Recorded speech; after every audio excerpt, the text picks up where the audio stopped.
Sono le 2 di notte in Venezuela e le 7 in Italia quando una pioggia di bombe irrompe su Caracas. È il raid aereo con cui gli USA, per volere del presidente Donald Trump, sconvolgono lo scenario internazionale e mettono a segno la cattura di Nicolás Maduro e della moglie, che lo stesso Trump annuncia poi fuori dal Venezuela in volo verso New York.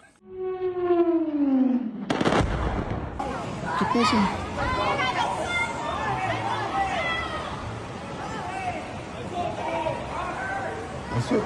In Venezuela risiede la terza comunità italiana dell'America Latina, con circa 160.000 nostri connazionali residenti, tra i quali molti veneti, e anche il cooperante veneziano Alberto Trentini, da oltre un anno purtroppo prigioniero nel carcere di El Rodeo, senza alcuna accusa formale. Così al telefono l'ambasciatore italiano in Venezuela, il veronese Giovanni Umberto De Vito. La situazione a Caracas è molto fluida e volatile. La nostra raccomandazione in questo momento è ai nostri connazionali di restare nelle rispettive abitazioni e di non uscire per strada.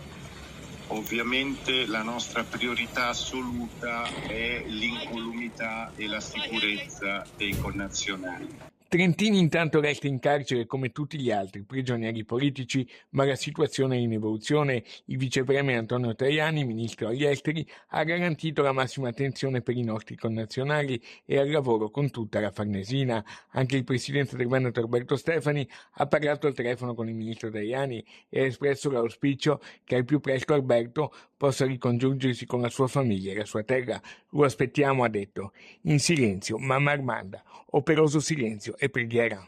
Per gridare insieme liberate Alberto Trentini, perché noi attendiamo solo quella telefonata, la telefonata della liberazione. A ciascuno di noi spetta fare qualcosa. Quello che ci auguriamo noi è appunto che Alberto Trentini torni al più presto a casa in Italia, quindi qui a Venezia, al più presto possibile.